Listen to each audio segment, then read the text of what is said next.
Now, you might be thinking, Miss Cortez, that was the most amazing ceiling ever. How can it be topped? Well, I don't know if it can be topped, but just as impressive is our next artwork.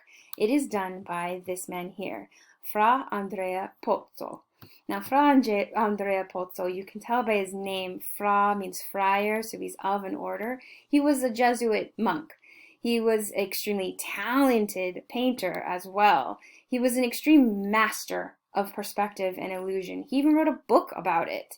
So this self-portrait we see of him here, he's sitting in this chair, and he's pointing at up. So he's looking at us and he's telling us to do what? Look up. Because this was placed in the church that we're going to look at next. And so as we'd be walking around the church, we'd see this and be like, oh, hey, Pozzo. Oh, you want me to look up? Dang! Okay, so where are we going? We're going to stay in Rome. We're going to go here to Sant'Ignazio. Sant'Ignazio is another Jesuit church in Rome. The first one we looked at, Il Gesù, that's their headquarters, their main church. This one was built in celebration of the fact that their founding member, Ignatius, was made a saint. So celebrating the canonization of Father Ignazio, who became Saint Ignazio, Saint Ignatius. Okay.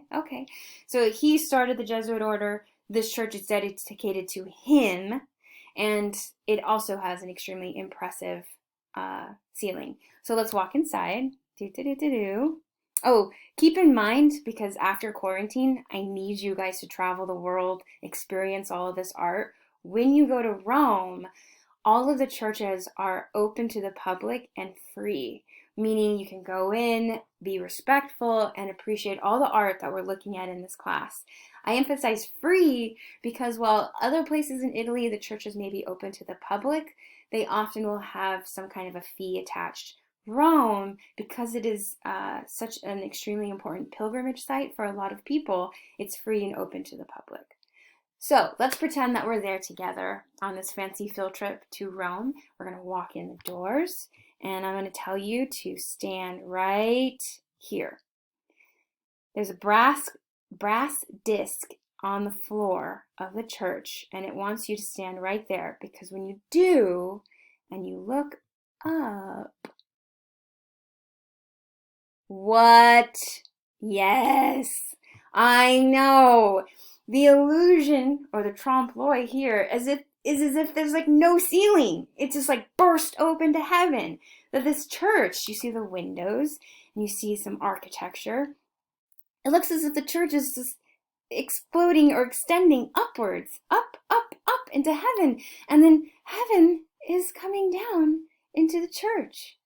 What we're looking at here is Pozzo's genius called glorification of Saint Ignatius. So glorifying, celebrating of Saint Ignatius. Oh, okay, well that makes sense. This is a church dedicated to him and celebrating of his becoming a saint. Cool.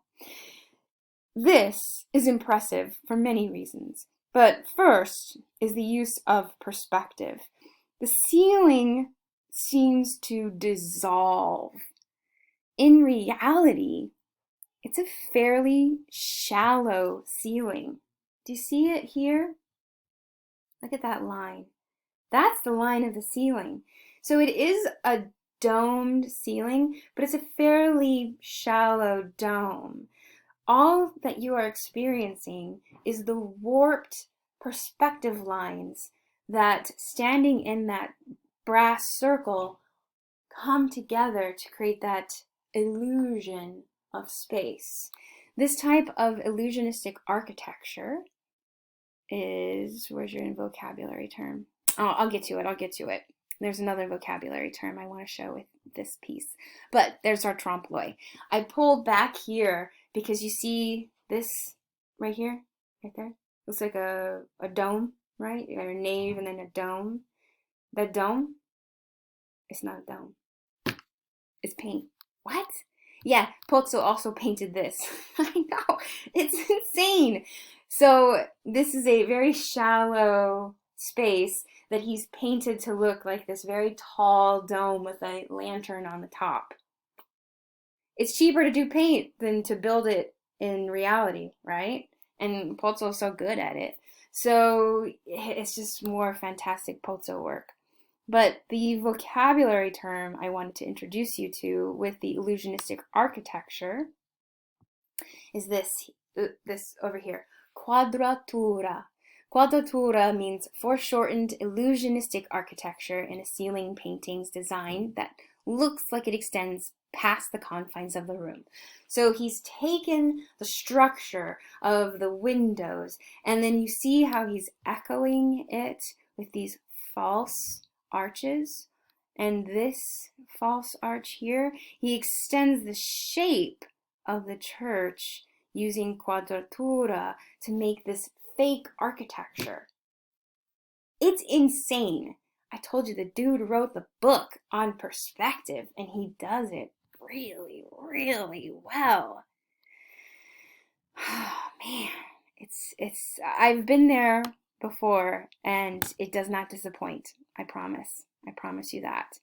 Now, the scene that we're looking at in this ceiling, it's called the Glorification of Saint Ignatius. We see all of these beautiful bodies floating around. In the center is Jesus, and this figure right here is Saint Ignatius. Now, I'm going to zoom in on those with our next vocabulary term. Propaganda. What we're looking at here is propaganda. Propaganda, the systematic spread of ideas or information relating to a doctrine or cause through art. We use the word propaganda not just in Baroque art, but because Baroque art is so dramatic, it lends so well to propaganda. What's the propaganda here, Miss Cortez? Well, this is celebrating, the church is here to celebrate Saint Ignatius. And we see Jesus who, let me zoom in, he's floating down from heaven, holding onto his cross as a way to emphasize his sacrifice. And we see this light coming from his wound in his chest that he received while on the cross. That light comes into Saint Ignatius, and then out of Saint Ignatius, boom, boom, boom, 4 points of light. These 4 points of light are traveling to the 4 allegories of, I'm trying to find them. Don't worry, we'll get to that vocabulary word. Where'd it go? Where'd it go? Where are they? Here, I'll just use this. Those 4 points of light are going and hitting these 4 corners here. 1, 2, 3, 4. At each of these 4 corners are allegories of the world. This is Africa. Here are the Americas, or America. This is Europa, Europe. And here is Asia. So we know allegories are, and so these figures are abstract representations of literally the 4 corners of the world. Ah, do you see the propaganda? Remember, I said that the Jesuits were known for their missionary work on the 4 corners of the world. So with this image, what we understand is that Jesus to Saint Ignatius and the Jesuits and spreading the word of God to the 4 corners of the world. Wow. Like I said, propaganda, it's used outside of the Baroque period, but because the Baroque is so dramatic and visual, it lends very well. We're going to see lots of propaganda pieces in the Baroque period as we continue. Now, the perspective that he's using here, not only can we call this quadratura, but we can also say more specifically that this is de sotto in su. It's a very fancy Latin phrase. It translates to from below upwards. It's the technique of representing perspective in a ceiling painting in which you are looking up at the figures. What do you mean, Miss Cortez? I'm confused. Think about it this way. Rather than all of the figures facing you head on, where you see eyes and noses and mouths, and it's like they're looking right at you, you are looking up at them. And instead of them looking down at you and saying, hi, we're up here, they are doing their thing as if they're really above you. And you are looking at them from below upwards. This detail here I like to show because it helps you understand that you're not seeing them face on. Instead, you're seeing lots of feet, lots of knees, lots of up people's noses. You see thighs looking down at you. De soto in su. And what this does is it helps to really emphasize the trompe-l'oeil, that these figures are floating above you. It's gorgeous.